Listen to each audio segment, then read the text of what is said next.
Hello and welcome to Talkin' Baseball. We each have a topic that we desperately want to talk about. Some trades happen and some teams are doing things. Let's do it.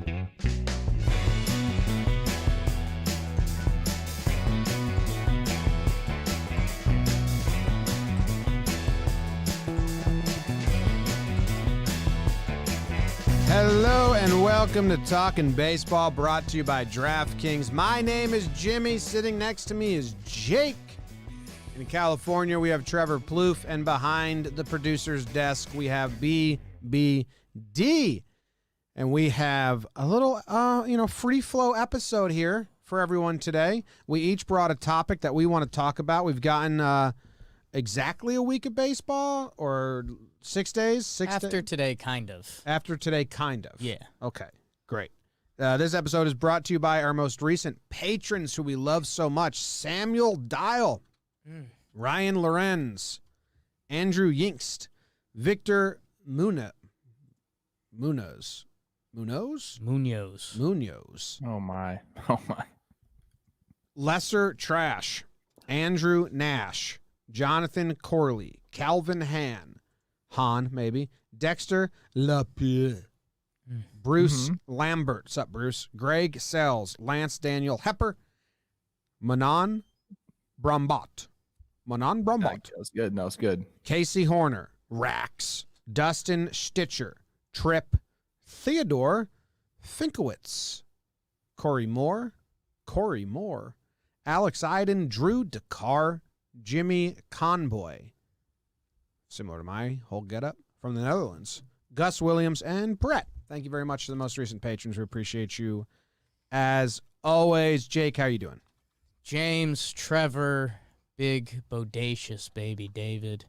I'm doing well. Man, big day for us. Holy smokes. We're grinding all day. That ends with whiskey shots watching JMO with JMO, Jameson Tyone tonight. So if you're a Yankee fan or not a Yankee fan, you might want to tune into that. And, man, I think last night was the moment I was looking for. I was on the couch in time for the Yankees game, enjoyed that, and then flipped over, and Sox were in extra innings with the Rays, and that game was crazy. I had my Arizona Diamondbacks tweeting at me as if I'm not watching the freight train David Peralta. I can't. I wish I couldn't, but I can't. And then Yu Darvish was on MLB TV. I was in it. I was lost in all of it, all of the games, just drinking in the action. It was a beautiful thing, Trevor. What's up, guys? I always think, when those accounts are interacting with you, it's hard not to just associate them with the full team and the organization, but really it's just some guy on his phone. It's a listener. So, I wonder who it is. There's probably a couple of them. So I wonder who's enamored with you and us in the Arizona Diamondbacks PR department. But shout out to them because they've kind of taken a liking to us, which I dig. So I also was watching a ton of baseball yesterday, some good games, and I got my Mike Trout hat on right there. Ooh, I think the Angels might be my third or fourth favorite team, and that changed quickly. If you know how much I talked about them in a negative fashion during the offseason, but they look pretty good so far. Jake, I was doing the same thing last night. I've done it the last couple nights after the Yankees game ends. I'll just be laying in bed or on the couch with my laptop and just have MLB TV up, and they have all the games at the top, and I'm just switching. Yeah. I caught a lot of good stuff though. I enjoy it. The Red Sox Rays game, the extra innings rule just blows. It's just so not fun to watch. But Randy Arozarena, not the best ever last night in right field. No. Was the best ever the night before in right field. Ever. He made a hell of a catch. That was pretty ugly. The Rays, did you see that? One strike away? Baseball, baby. Hit by pitch, wild pitch, can't catch a fly ball. Insane. It's a hard hit ball. It would have been a nice play.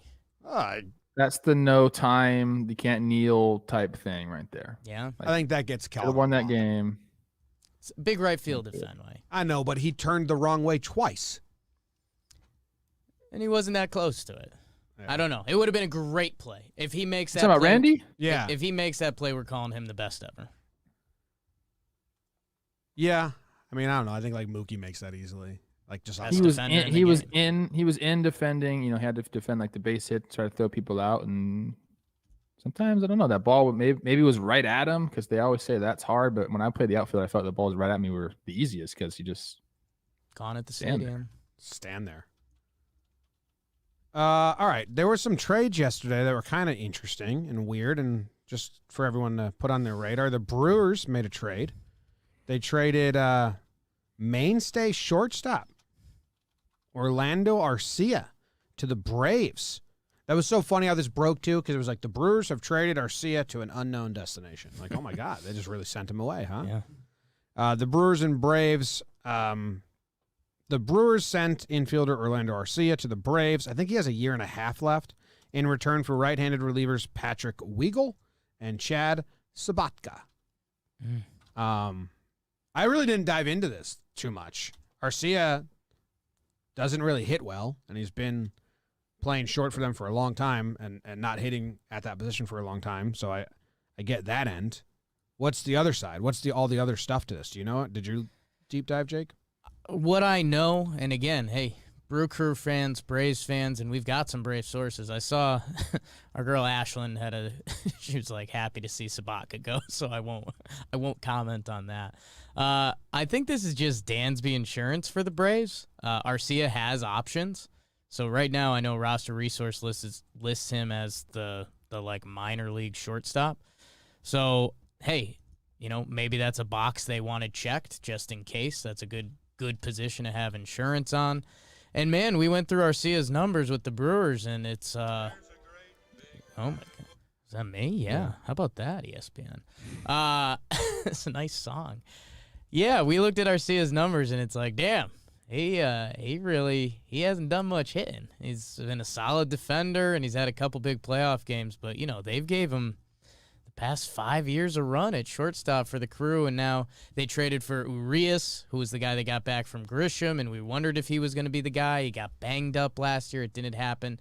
He made a couple nice plays so far, and I wonder if, he was just out there and it was time to go on, or maybe it was even a conversation in the clubhouse. Like, Arcia's owned that spot for 5 years, and now they're giving it to Urias. Maybe there's something there. And my dude Travis Shaw. Ding dong, third base. So, yeah, I don't know. It's a little bit of speculation, not the most exciting, but that's where I'm at. I don't have much on this. I am on his baseball reference page now, and I always find it really funny when people get nicknamed like El Nino or the Kid, and then they grow up and they're just not young anymore. So you have to change the nickname eventually. But he still has El Nino on his. He's almost 27 years old, and like you said, he's been serviceable defensively at shortstop. Offensively, he's been one of the worst in the league. I think I saw a tweet. Him and Odor have been near the bottom of the barrel of all qualified players offensively. So these two trades here are just kind of very interesting to me. Couple 27-year-olds that have seen a lot of Major League Baseball in the middle infield getting flipped on the same day. Yeah. At the same time. And when I say very interesting, I mean not interesting to me at all.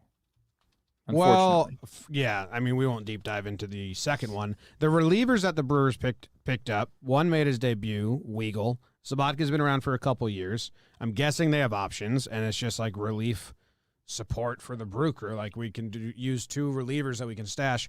The Brewers, when we had Britt Groley on, and she flexed an article she was writing with Saris about the teams that are best at developing velo. I don't know if these guys have velo. I don't know a lot about these two, but the Brewers were the best team. So maybe they're like, well, give us an arm. We can turn them into better arms. We've seen a couple reclamation projects come through there. David Phelps was Drew Palm. That was his first relieving thing. So hey, the Brewers might have a little bullpen sauce, and if that was enough for the Braves to move on and get shortstop insurance, sure. Turn Sabatka's 95 into 97 real quick. Sabatka. Yeah, is that how you say it? First Russian player. The other trade that we had was, as Trev mentioned, another guy that hasn't hit forever. Rugi. Been with the Rangers forever. He didn't get picked up, so he cleared waivers. So no one wanted to take on his salary, which is a lot of money. So he cleared waivers, so the Yankees worked out a trade. They bring him over. The Rangers are paying the $27 million, and the Rangers are getting 2 prospects from the Yankees, no one major or anything. But the Yankees also DFA'd a kid that has like 5 years of control left for Odor. So it's really weird because Odor's not good, and the Yankees now traded 2 prospect and DFA'd a prospect for him. The guy they DFA'd might have been the best prospect of the 3. Yeah. The other 2 might not reach the bigs. Yeah. Real weird move. Odor does hit the ball hard, which the Yankees have looked for in Talkman and Voit and Gio Urshela, a lot of their reclamation projects, kind of like the Brewers can reclaim relievers. The Yankees have done this with bats. Gio Urshela had no bat when they found him. Voit and Talkman did. They were just blocked. So I don't know. He's going to be with the Yankees like tomorrow, Trev. I don't know what they're going to do with him. They're not going to play him, right? Does this have anything to do with like the short porch and him having a little bit of power? Yes. Yes. It's also, if you want to tell him, Jake, it's also penny pinching reasons as well. Yeah, that's what I was thinking. It's a money thing. It's got to be. So the Rangers, I mean, they were willing to basically cut him. So they're just going to absorb his whole contract anyways. And the Yankees, I believe in, hey, capologists, like if you want to come at me, I promise you it's not my strength. But I believe once they add Rugi, it won't affect their cap situation. He gets listed as the minimum, right? I think in real dollars they pay him prorated version of the minimum, which it's been 4 days, so the minimum. Right. But yeah, I guess when this is Yankees deep track, so Derek Dietrich is at their facility right now. I guess if they use Rogie, it saves a couple dollars because they kind of do the same thing on a baseball field, except Derek Dietrich has been a better hitter lately. So the Yankees do believe they have a little juice in the hitting department. If you can hit the ball hard, they think they can fix you. And hey, Rogie Odor, he's got the heartstrings of a lot of Texas Rangers fans. The punch, he was on, some of those good playoff teams. People are going to flex the 30 homer years, and they're as empty 30 homer years as you can find. But hey, if the Yankees can tap into that and he can kind of be the utility infield weapon for them, and they can find some porch, or maybe it's a hole in the swing that they've found. And hey, Trev, you'd love this. They were saying it on the broadcast last night. You shave that beard, you put on the pinstripes, you're feeling some type of way, my man. So, I think that's going to be interesting to see that right there, the shaved beard. Yeah. Oh my God, the Yanks tweeted out a picture with his like full Grosso beard, and I was taken aback. I fixed it for him. You fixed it? I clean shaved him. Yeah. Thank you. Do you think he's going clean shaven, or do you think he's going to keep a mustache? Like, ooh, can you do a goatee? I don't think he has a good enough beard to do a mustache. I don't think he has mustash hair. Do the Yankees Oh, he allow does. He a does. He goatee? does. The Yankees don't allow a goatee now. I mean, you can do it. Just a David mustache. Wells did it. Don Mattingly's done it. You just have to pay a daily fine. Oh my God. Yeah. But the Yankees, What is wrong with the Yankees? Come on, man. they've been much more relaxed lately. Edwin Encarnacion was, one of the funniest ever. Yeah, Edwin Encarnacion, he was like a big client for a laser treatment up in Toronto. So he would not shave his face. He would laser all the hair off besides his chin strap. So when he had to shave the chin strap, he had laser markings It's wild. of like almost like a Reverse beard. like a basically. reverse beard tan line. So he had like So funny. all this unsmooth skin because it had never been lasered off. There's probably a picture of it. Yeah. It was wild. You guys brought up a good point. Like, what is Dietrich thinking? Like, he said, okay, Yeah, I'll accept the assignment. I'll go down to the minor leagues because I'm sure they said, hey man, you're gonna be one of the first people called up. We're gonna need your bat during the season. And then they go pull a trade like this, take a guy off the roster and give the roster spot to Rugi. Dietrich, I guarantee, has already went into the office and said, I'm out. Or like has thought about it at least. I would have left. This is very similar to what happened to me in Texas. So, man, It's tough for him for sure. I think that's probably who it affects the most, right? Like he's the left-handed pop guy, and now he's not the left-handed pop guy. All because all because of $500,000. If that's the real reason, maybe the Yankees nerds actually see good stuff in Odor like they saw in Gio Urshela. But they got Gio. Did they? Yeah. It's just weird. It's just weird that they did. It's just weird. Is that it?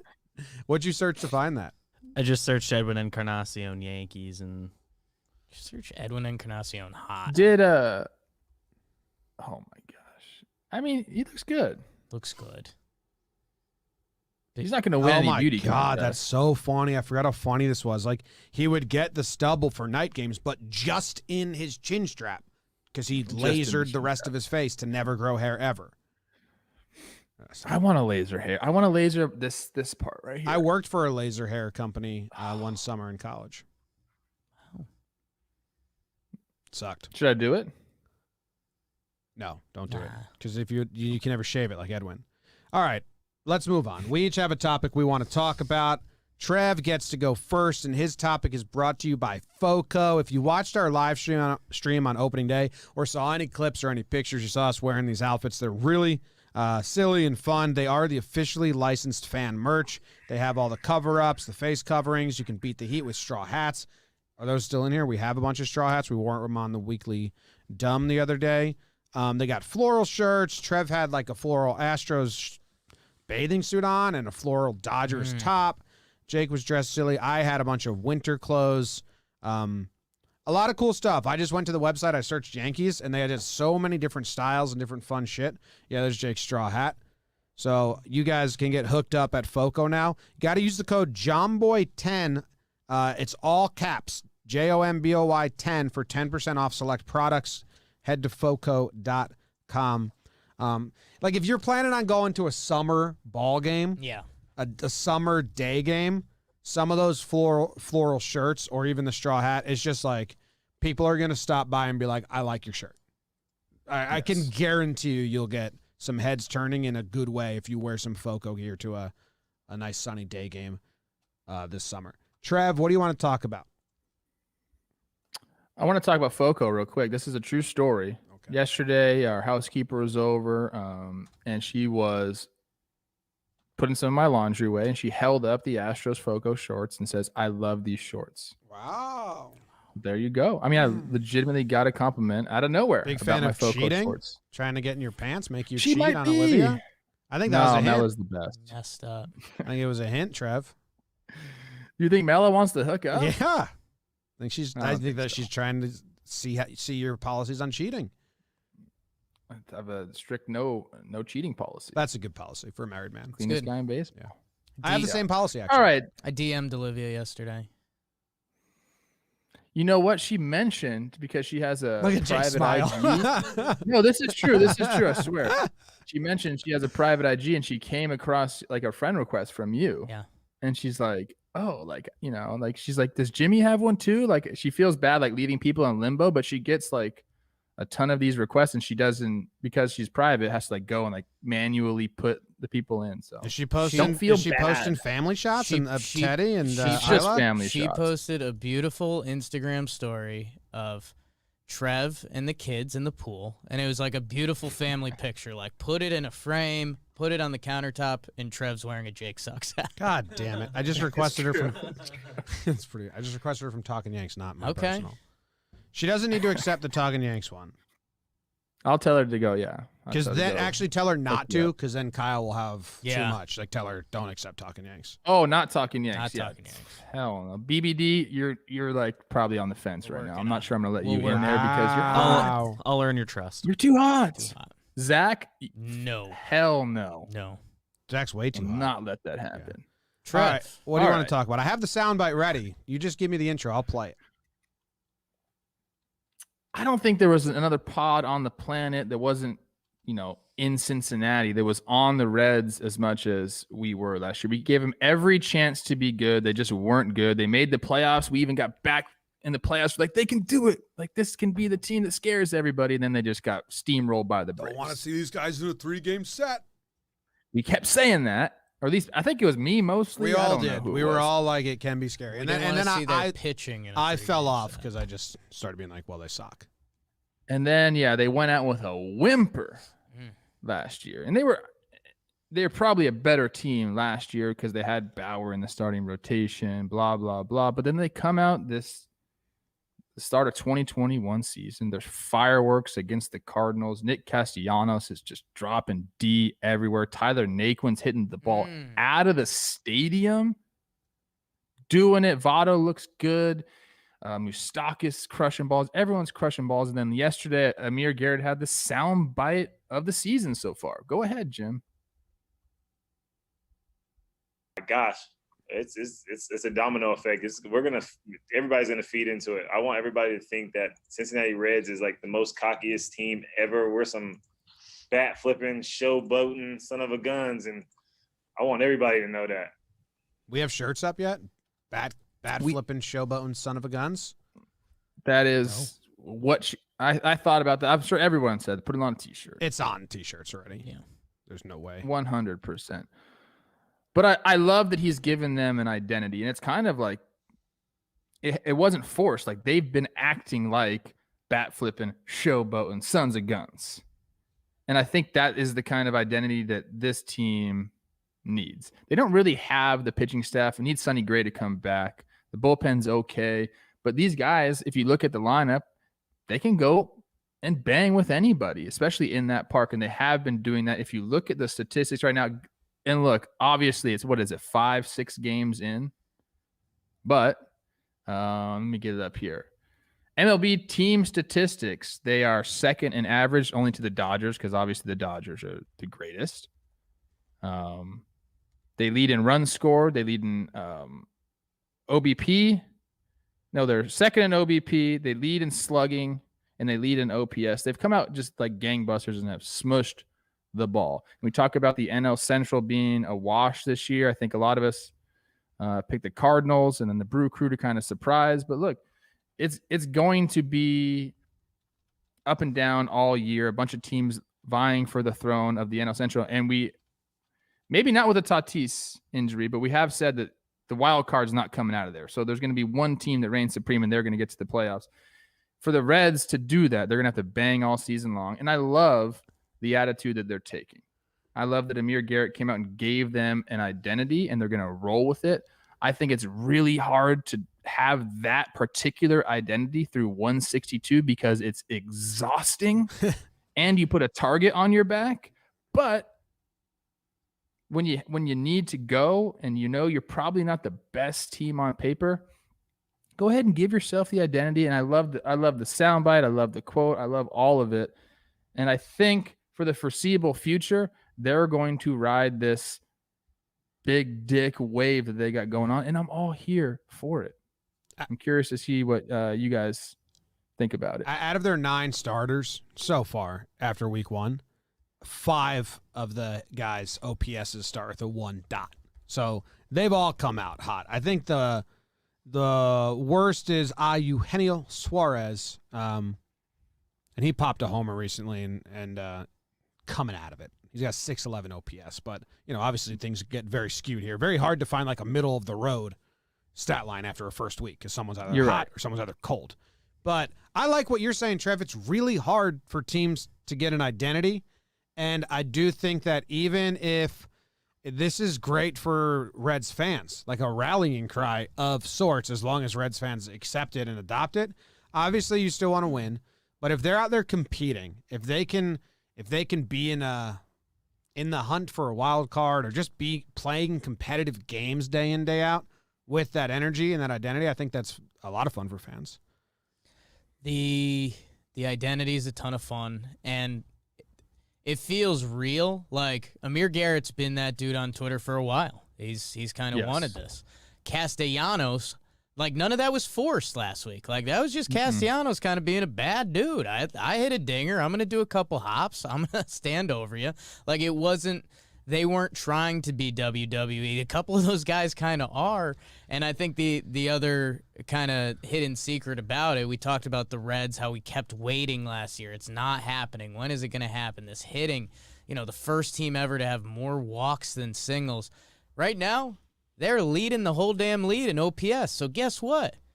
You keep hitting, you keep talking. That's a good time to do it, man. So enjoy it, and yeah, I guess embrace the personality naturally, and that does become a fun thing for the fans. And if you're the other team, if you're that pitching staff coming in knowing, man, if Castellanos gets me, it's going to be on the news. Like I think that is an angle that you can take. So I hope, lean into it, have some fun with it, let it be natural, but yeah, go get it.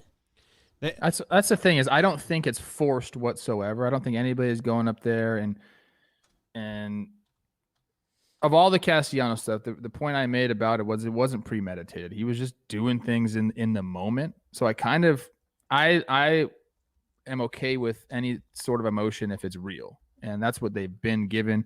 And if you just look at the guys that have targeted at the opponent, like Castellanos, besides the flex. Oh. I'm not fully okay with the flex. I don't think he should have been suspended. But I think if I'm a Cardinal fan or a Cardinal, I think I react exactly how Cardinals fans and Cardinals reacted. But the second home run, when he's just turning to his own dugout and pumping up the crowd, I don't think you can ever get mad about that. I mean, but if he's pointing out the pitcher, then I don't like it. I just think there's going to be fireworks all year long with this team, and we've seen them. I feel like it happens I feel like the Reds are always in some sort of tussle interdivision, and it's just going to keep happening. And that's we talk about it from time to time. Baseball's an entertainment sport. Like they're in the entertainment business. So they're being entertaining. Like you can't tell me the Reds aren't entertaining right now. It's fun to watch them. I'm like tonight, Castellanos is facing, what was it, Chad Kuhl? Kuhl. Yeah. He's got 4 homers off him already. Like if he hits a bomb tonight, I want to see what he's going to do. So, I mean, I think storylines like this, sound bites like that are good for business. Can I have some Reds fans leave the origin path of the swagger below, because I associated it with Puig and Dietrich when they were doing things for the Reds back in 2019, and they were bringing all that energy, because Votto has his own calm, confidence, prankster vibe, and I love it, but not like what it is now. Brandon Phillips was that way, in a way. Maybe not as boisterous, I feel but you know, do you remember what he got in Yachty's face? I remember, I remember that, because Yachty shit talked to him, or they shit talked to each other. But like this recent vibe, like I feel like Dietrich and Puig were did they bring this like, fuck everyone, we're just gonna be really loud and boisterous, and then Castellanos carrying the torch since he came over? Or? Well, for me, it started with the Big Red Machine and what they used to do on the field. That went to the Nasty Boys, and then it went to Barry Larkin. Okay, I want the last 5 years. Sean Casey on the MLB Network wearing a suit, picking it at first base in an empty studio. And now here we are. Yeah. Does that line hit the same way if Amir Garrett isn't 6'5", 240? Probably so not. So if I right? say that, it's not cool. And not the guy that if you walk around not the guy that charged another team's dugout. They have a very on paper softer schedule coming up, the Reds. Which kind of, I hope they can carry this on for a little bit. I mean, they finish up with Pitt today. They go to Arizona, San Francisco. I know the Giants are good, but they're just not like the Dodgers or they're not the Braves. Whatever. You guys get what I'm saying. They go Arizona. If you want to know, then they go Giants. Then they go Cleveland. Then Arizona again. Oh my God! So like they have a chance before they even hit St. Louis or Milwaukee to have a pretty good record going into the big divisional series. Hey, they opened up against St. Louis and just steamrolled them. Well, they won 2 or 3. And hey, shout out, you dropped him, Trev. Tyler Naquin, man. This Cleveland team that's been missing outfield for the past blank years. Now he goes over. He's currently leading the league in RBIs for Cincinnati. Wonder if there was some swing stuff or if he's just running into balls, which is fine, baby. Keep doing it. And they got a couple young guys. Jonathan India, they were talking about him on Farm to Fame ad. So yeah, Cincy, just keep it rolling, baby. And I think let me double check the stat. Chris Rose tweeted it out. Yeah, Tyler Naquin has 12 RBIs on the year. The Cleveland Indians currently have 13. I love it.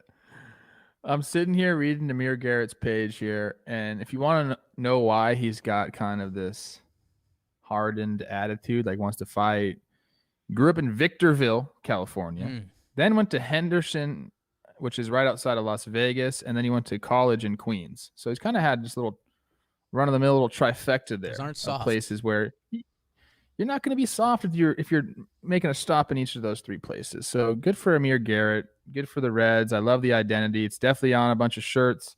And Jim, you brought up a great point. For the fan base, it's an awesome rallying cry. Cincinnati, Yeah, if you're gonna be like, not gonna lie, it's not a great city to. don't come at him. I don't know. It's not a sports town. Wow. It's a Who is I it? think it's a sports town that wants to be a sports town. They but want to be a sports the town. Bungles Yeah, I don't have mean to say the stunk. fans aren't good there because they are good. They are good. They are Joe good sports fans. Burrow. There's just not a lot going on. There's not a lot going on right Joe now. Burrow and Tyler Naquin. If you're going to be a 500 team fighting for a wild card spot, and maybe the Reds are better than that, or maybe they're worse, but if that's like, if you're not a given, it's nice to at least have T-shirts being made of a style, quotes being said, and so hopefully they can carry it on. Fun. Mo Ager. Shout out Mo Ager. Mo Ager. He's a radio host out there that tunes into our live streams and likes our content, and he had me on the show. He had me on the show to talk about the suspension, like right after it happened. He had me on the show a couple days ago, too. And just a fantastic name, Mo Ager. Mo Ager. I need Mo. It is a good name. Put his name Do on you the shirt. think he's appealing it? Do you think it's going to get wiped or they're going to reduce it to 1? They did the game? 'Cause classic. Clearly, They're it's not gonna going to stay reduce at 2. Or they do the Aroldis Chapman. They have no witnesses, and it gets pushed for a year. I love the What if two. they added games to it? That'd be hilarious. They'll go Like actually, the first appeal that gets more? they'll go 2-1 because it's a classic way for everyone that was telling him how dumb it was to. Well, at least they caved a little bit. And Reds will but find they- an off day for him anyways, and a win-win-win. Yeah. Yep.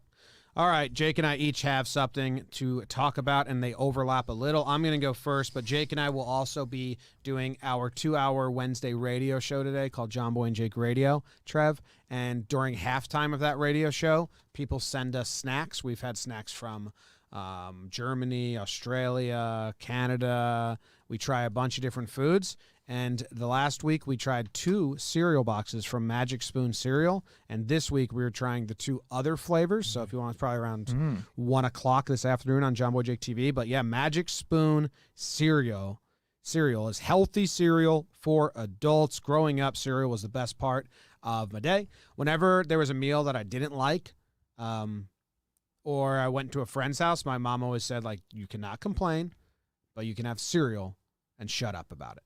So I had cereal a lot if my family got maybe Indian food when I was 8 years old. And I was like, I don't want Indian food. I want cereal. I was a cereal-aholic. Still would be if it was healthy for me. And now I think I might be again because Magic Spoon cereal has just that. 0 grams of sugar, 13 to 14 grams of protein, and only 4 net grams of carbs in each serving. Only 140 calories a serving. It's keto-friendly, gluten-free, grain-free, soy-free, low-carb, and GMO-free. GMO-free. There's 4 flavors: cocoa, fruity, frosted, peanut butter. We've tried cocoa. We tried peanut butter. I loved peanut butter. I like the mixture. I didn't have cocoa by itself. Fruity and frosted we'll be trying today, Jake. I just got reminded about that. I'm excited. Yeah. Go to magicspoon.com/baseball and grab a variety pack and try it today. And be sure to use our promo code BASEBALL at checkout to save $5 on your order. magicspoon.com/baseball. So yeah, if you want to watch me and Jimmy eat cereal, that will be on the network today, along with us taking shots of Jameson. So that's some sort of weird fetish for sure. Watching people eat cereal, it's very audible and there's wetness. And Yeah, crunchy, it's really a lot of- funny because at halftime we always eat something, and then right after halftime we do news stories, and sometimes the news stories get clipped out and posted on their own, and some of the comments are like, why the hell are you guys eating in the middle of a podcast? Can't you just save it? And it's well, it's actually part of the show a little bit, which we kind of fell into.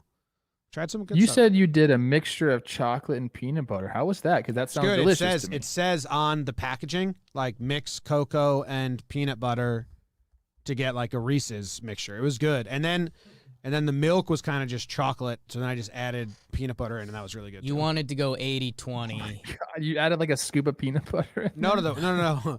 We mixed it. I ate one bowl. There was leftover milk that was chocolatey from the chocolate. Then I put just peanut butter cereal Magic Spoon in there, and then I ate that. I think Jake and I crushed both boxes. Yeah. It sounds like I'm gonna get hot and eat some cereal. Yeah, welcome to Magic John Boy and Spoon. Jake Radio. Mm. That's the plan.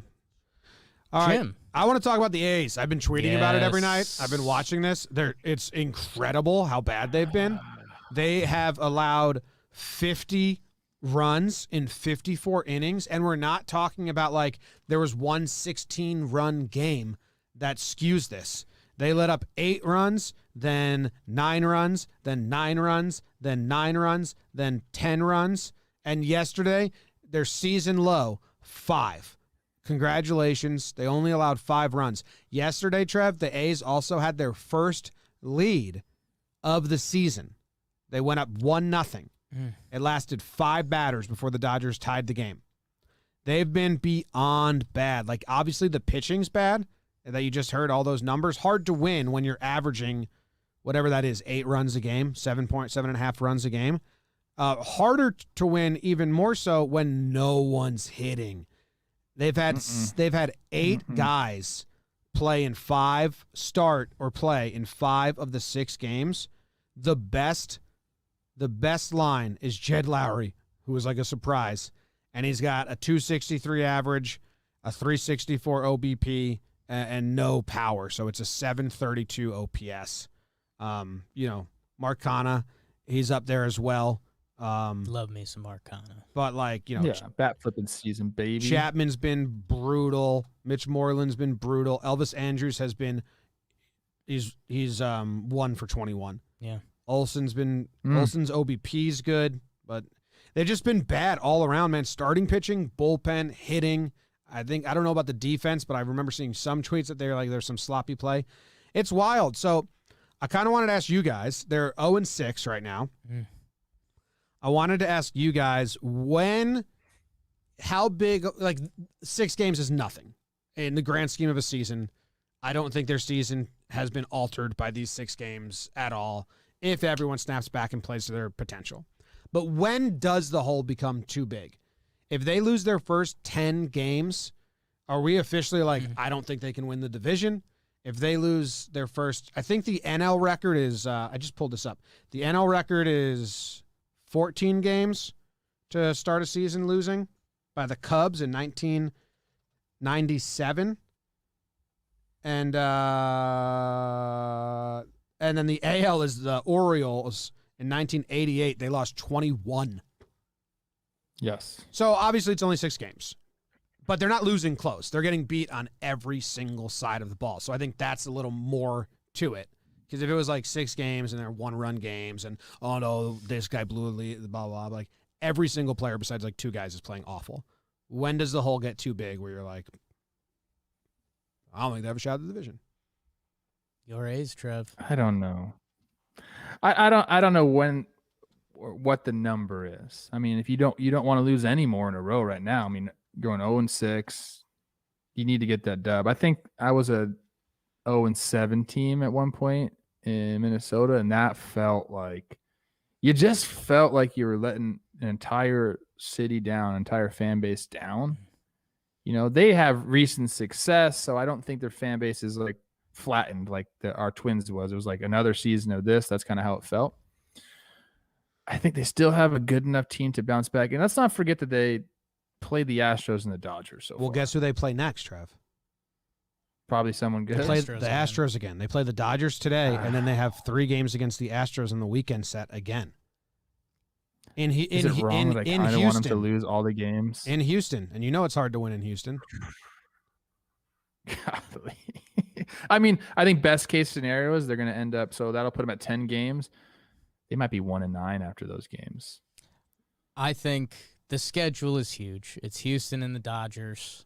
Houston's been the boogeyman to them for a long time in a lot of different ways. Mhm. The Dodgers, I mean, are a borderline super team. I think they're casually hitting 327 on the year so far. So, okay. So, best hitter in the league. Perfect. Yeah, I mean, there are a couple small wins in there. I mean, Matt Olson, not worried. Canna, you mentioned, Laureano. He's only played half the games for whatever reason, but he's hitting. So, a couple dudes are going. The rest of the guys should catch on offensively. They haven't gotten a hit from their catcher spot yet. Sean Murphy and Aramis Garcia, hitless. That's tough. But the pitching, man, that's the surprise, and that's my thing kind of pivots off of yours. I was going to do a compare-contrast with the A's. But, man, Is it a surprise, though? not a surprise when you look at the teams they played. I mean, if Oakland was, 3-4 right now or whatever, we wouldn't be too shocked. We'd also be given the same speech, right? So I think that's what Bob Melvin. What's Bob Melvin telling the guys, Trev? I think they get through this tough stretch. I think that's the tipping point. That final game against the Dodgers, then they go and play the D-backs, my D-backs, Freight Train, David Peralta. Your D-backs, yeah. I think that's when Bo Mel says, you just say, hey, all right, let's go. And we'll see. And Jim, if you're looking for a finite number, it's unfortunately the number that was set a couple years ago, 19-31. Everyone looks at those Nats, and that's going to be every team's rallying cry. Until you start getting below that, then you're done. Well, yeah, but this is a team. I will say I agree with that. Yeah, go ahead. Here's the Jim. difference between the Nats. The Nats were a team invested in winning the World Series and bettering their team.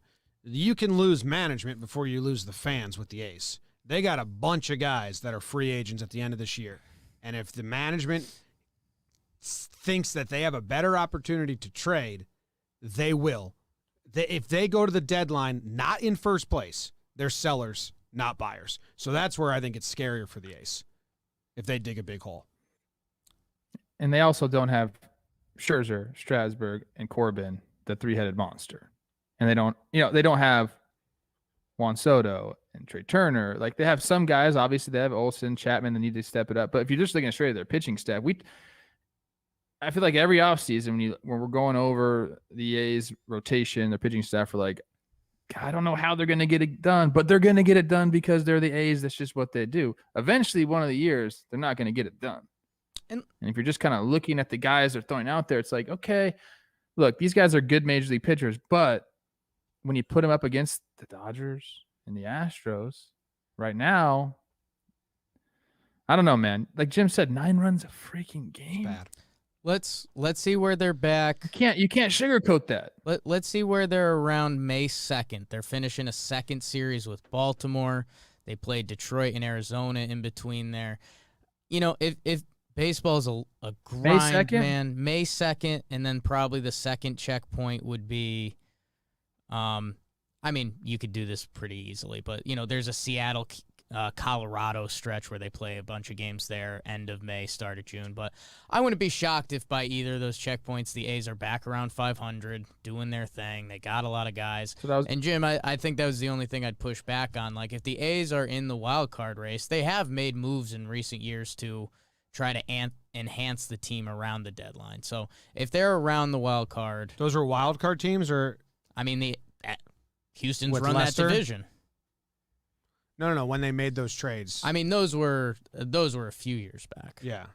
I can bring up some transaction history if we want to get deep. Houston has not ran that division, by the way. They won it in 20. The A's won it last year.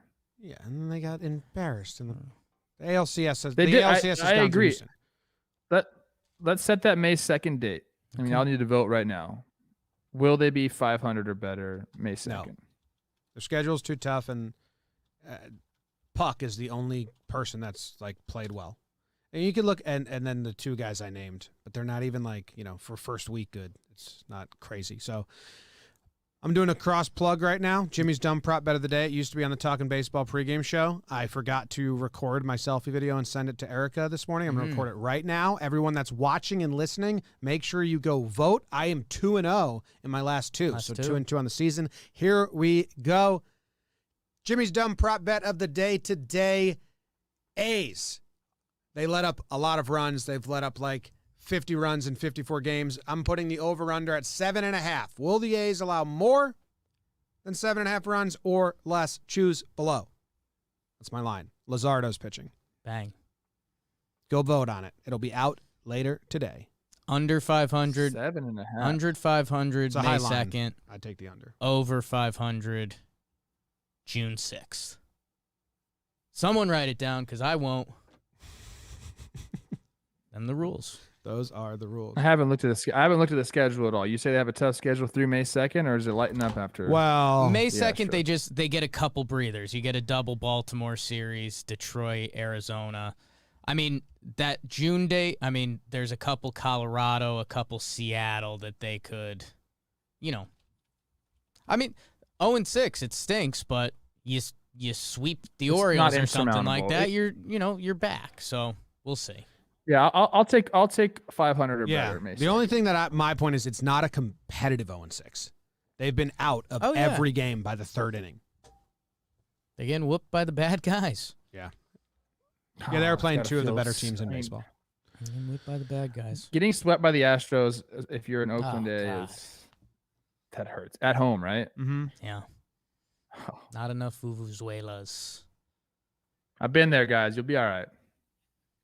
Text all right. Matt Chapman. That's your guy.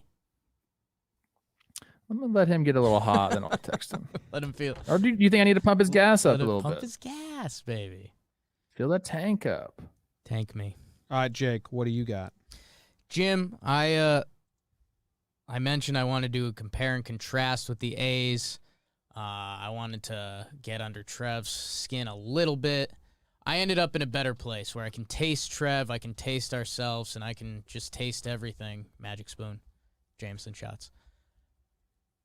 The current best pitching team in baseball, according to ERA, is your New York Yankees. The Yankees are off to a pitching start, and we'll see where it goes. They've made a lap around the rotation in Cole twice, which helps.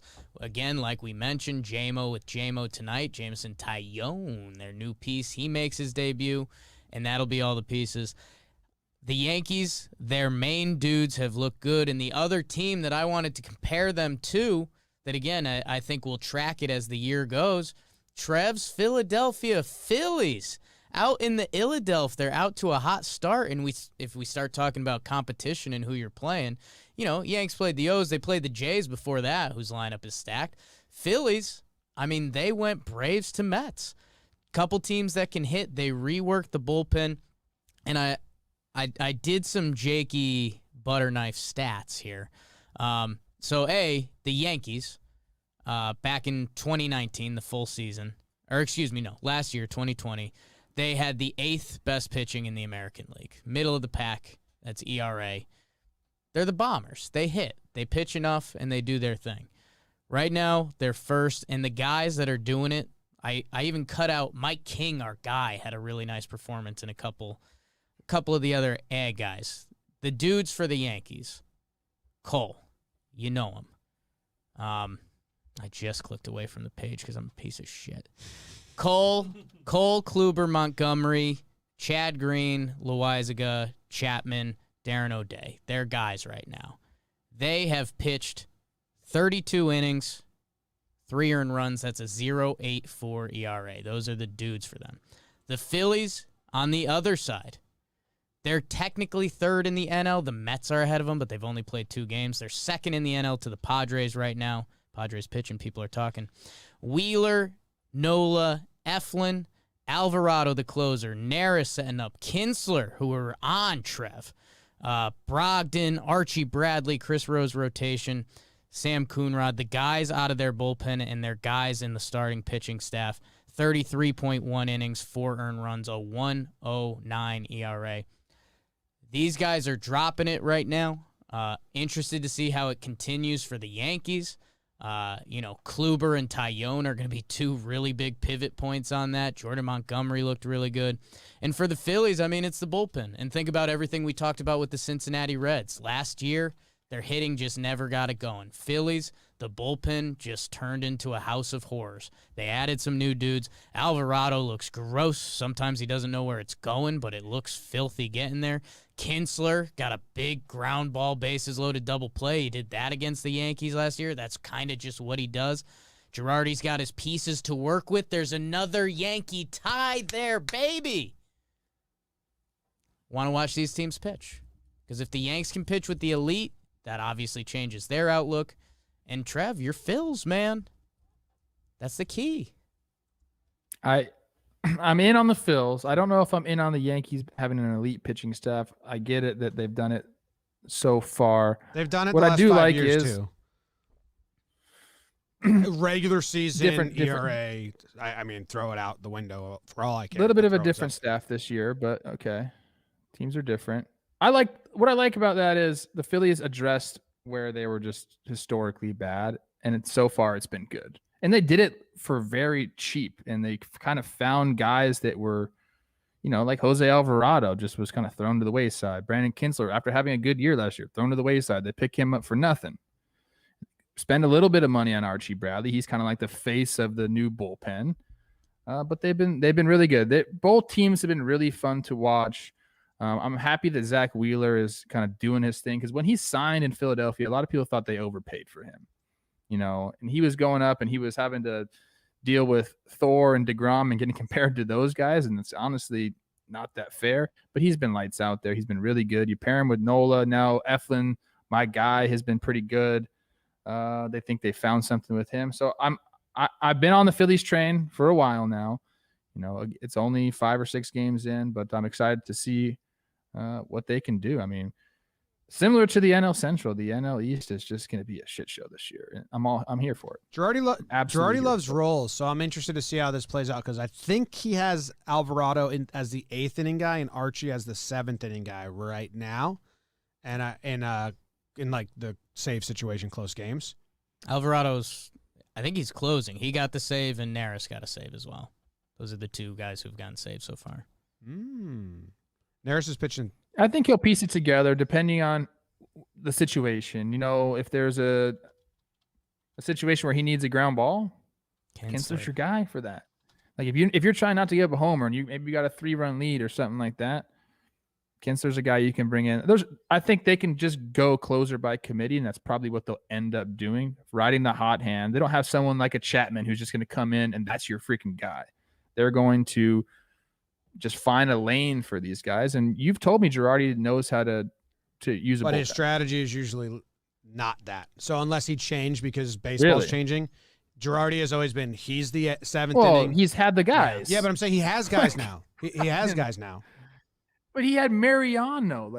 That's why he's been able to do that. He doesn't have that now. So he's going to have to change his course, and hopefully he can do that. Yeah, we'll see. Yankees bullpen has been, I wonder which one's more real, because the Yankees bullpen, they haven't had a lot of good solid arms on there. Well, that's the funny thing. Chapman was suspended. He had 1 inning. He debuted his new pitch. That looks gross. Absolutely gross. And I think that's what to watch with the Yankees bullpen. Neris pitched 2 games in a row, so Alvarado got the save the next day. I think Neris is going to be the closer. Something to watch in Philly for sure. Philly fans, you let us know. Let us know what you're thinking. And yeah, the Yanks, there's a couple guys in that pen they've been waiting to break out for a couple years. Loizaga, he looked gross the other day. And they're waiting for Justin Wilson to come back, and they'll get Britton at midseason. So it's a good start. That's all you can ask. They were really good in spring training too. I mean, do with that whatever you want. I don't know. It'll be interesting to check in on, because in a way, Trev, like you said, the Phillies addressed that bullpen problem. The Yankees made a lot of action towards their starting pitching. I mean, Kluber, we'll see what he turns out to be. They got Tyone, and then we'll see when, the young guys get more in the mix. Herman came back after his suspension. Monty with the full year. We'll see once Davey gets in there. We're going to be watching too. So Trev, what do you predict Tyone's line will be? Jake and I will be live streaming on the recliners like you were with us, but instead of you sitting between us, it will be a bottle of Jameson whiskey for Jameson Tyone, and we're going to tie one on for every strikeout he gets. We said this happened when we interviewed Tyone after he got traded to the Yankees. I just said it out of the blue, and then I was like, oh, okay. He said he's going to throw a lot of curveballs. There's a lot of ways it can get messy. Obviously, the Cole struck out 13 yesterday of these Orioles. How many did Monty strike out the game before? Are they just striking out? I think they're striking out a little bit. He struck out 5. Okay. Monty struck seven out he 7, struck out. So Oh my God. Yeah, he went 7 and 6. So, yeah, I wasn't worried about it. I'm starting to get more and more worried about how many whiskey shots we're going to have to take. And I don't want Tyone to get like 5 Ks through 2 with the Yankees going down 1, 2, 3 in the top of the second or bottom of the first. Because that's like quick 5 shots. I'm pretty worried about it. What's your guess, Trev? What do you think we're going to be at? I wanted to go back and look just like how much the Orioles have been striking out. That's who they're playing, Mhm. right? I can bring it up real quick, but it's going to be Yeah, tell me the games. it's going to be against all pitchers, not just starters. Do you want me to do starters? I'll just give you my line. okay. I'm thinking the least amount of shots you guys are going to have to take is 4. And I think the most you're going to have to take is 10. So let's just average that out. Let's go with 7.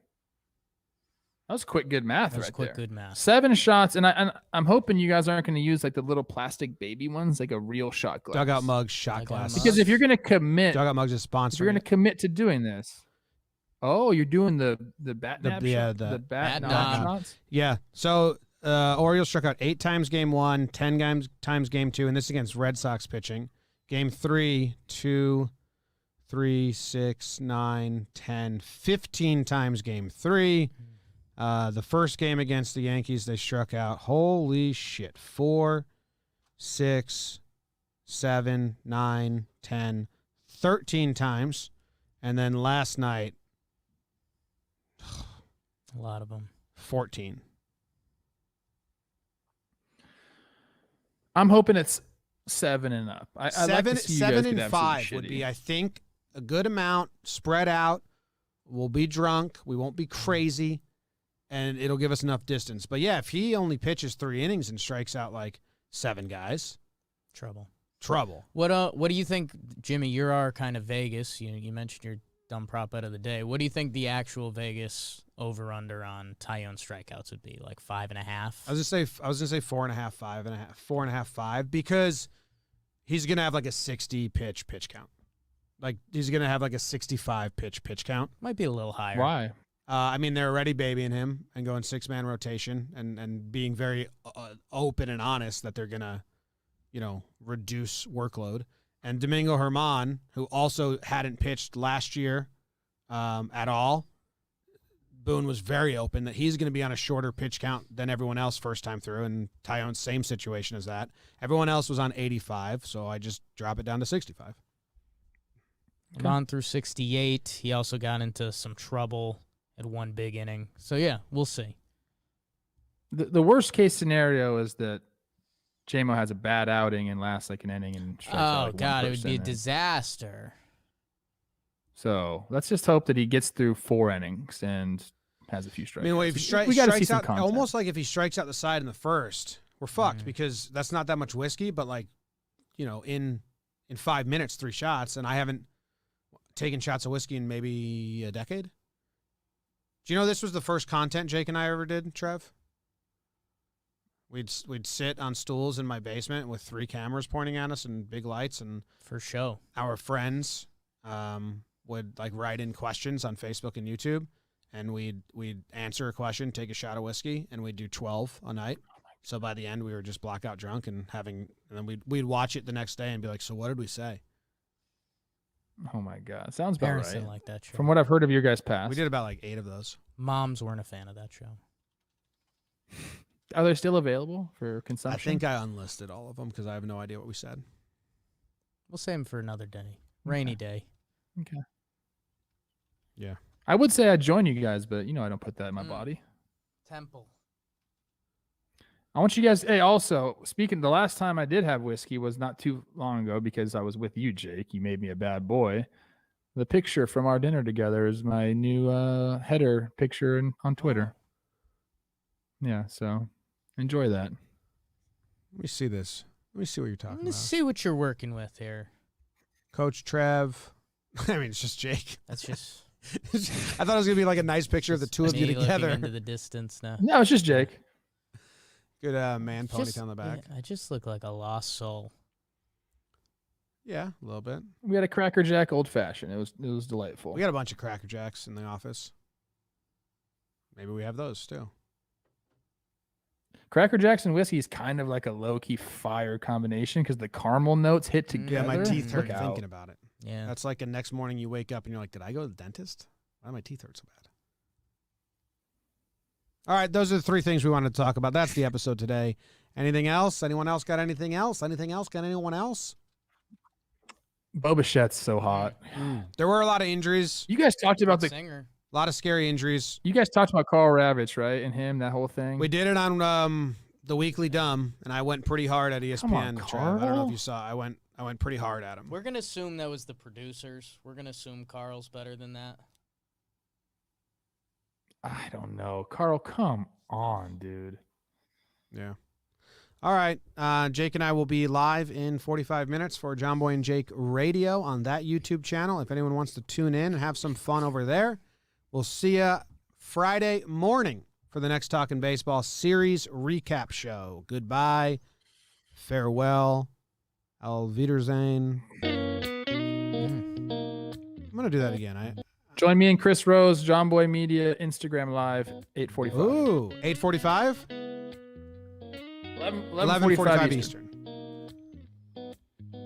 Takes you right into JJR.